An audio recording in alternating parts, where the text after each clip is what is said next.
ভালো একটা অবস্থানে নিয়ে যেতে এবং ওয়াইড ডেলিভারি থেকে বল সরাসরি ফাইল লেগ অঞ্চল দিয়ে সীমানার বাইরে। 5টি রান যোগ হবে সরকারি গোনার স্কোর ভরে।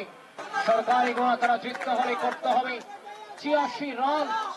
পেকুয়ায় শেখের কিল্লা গোনা এসপিএল পরিবারের উদ্যোগে শেখের কিল্লা গোনা দিবারাত্রি শর্টফিস ক্রিকেট টুর্নামেন্টের ফাইনাল খেলা অনুষ্ঠিত হয়েছে।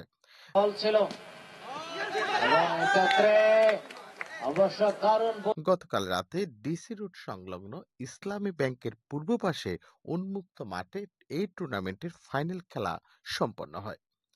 অবশ্য সম্রাটের একটা আবেদন সেখানে ছিল। ফাইনালের শুভ উদ্বোধন করেন গুলরিয়াস ফাউন্ডেশনের পরিচালক মোশাররফ হোসেন।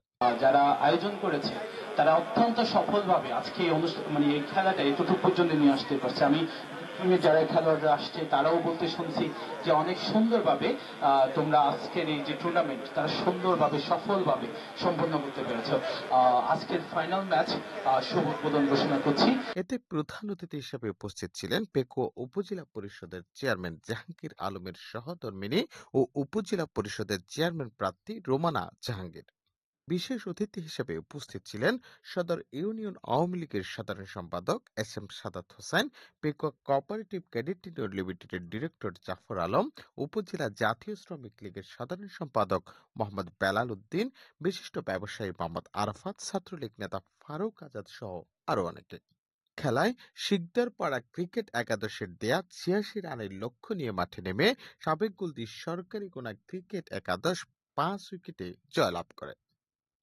Desk report, Palashi Bangla, Chattogram. আপনি কি বাসার বাইরে স্বাস্থ্যসম্মত খাবার নিয়ে চিন্তিত? তাহলে আপনার জন্যই নিয়ে এসেছে হোটেল দি রহিম স্বাস্থ্যসম্মত খাবারের নিশ্চয়তা। হোটেল দি রহিম, আলহাজ কবির আহমদ চৌধুরীর বাজার, পেকুয়া, কক্সবাজার। ফোন 018311878770। পার্সেল যোগে যে কোনো অনুষ্ঠানের খাবার আর বিরিয়ানি পৌঁছে দেয়া হয়।